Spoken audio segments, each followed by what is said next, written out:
Обзор чрезвычайных происшествий и криминальных событий за неделю подготовил Виталий Абрамов.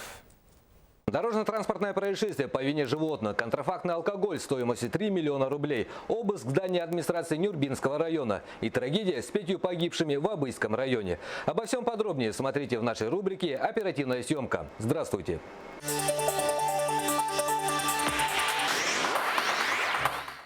За прошлые выходные лошади стали причиной сразу двух ДТП у столицы республики. Первое дорожно-транспортное происшествие произошло на 10-м километре Намского тракта. Toyota Spacio выехала на встречку и лоб-лоб столкнулась с Чайзером. Автомобилисты в момент дорожного происшествия были трезвы. Со слов водителя Spacio, он выехал на встречную полосу, чтобы избежать столкновения с лошадьми, выбежавшими на проезжую часть.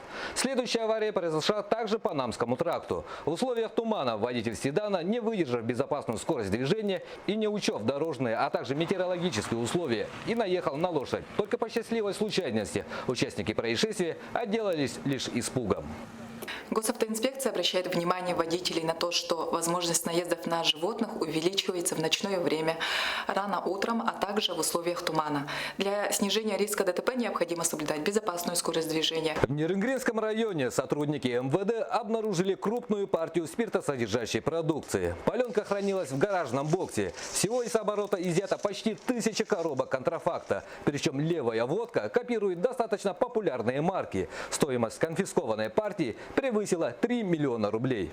Сотрудниками полиции изъято 847 коробок водки 6 наименований на сумму 3 миллиона 160 тысяч рублей. Как пояснил индивидуальный предприниматель, данную продукцию он приобрел у неизвестных лиц для дальнейшей реализации.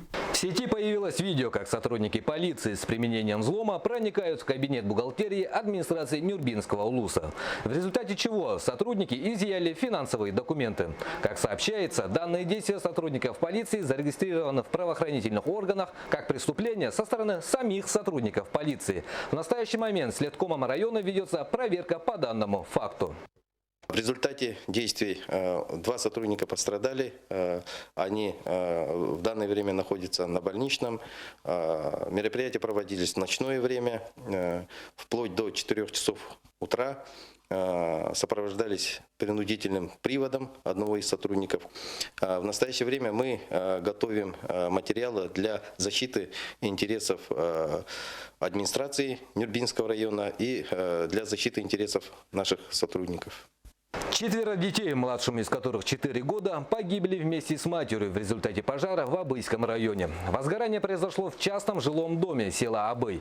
К моменту прибытия первых пожарных здание было полностью охвачено огнем. Причина, виновник и ущерб устанавливается. По факту произошедшего возбуждено уголовное дело. Дом частный, размером в плане 7×8. В доме находилась семья. Женщина 1977 года рождения с 4 детьми 15, 10, 7 и 4 лет. В результате пожара дом уничтожен по всей площади. Предположительная причина пожаров – это нарушение правил пожарной безопасности при эксплуатации печи, нарушение правил срочной эксплуатации электрооборудования. Пока только 2 версии этого пожара. У меня все. До встречи в следующем эфире.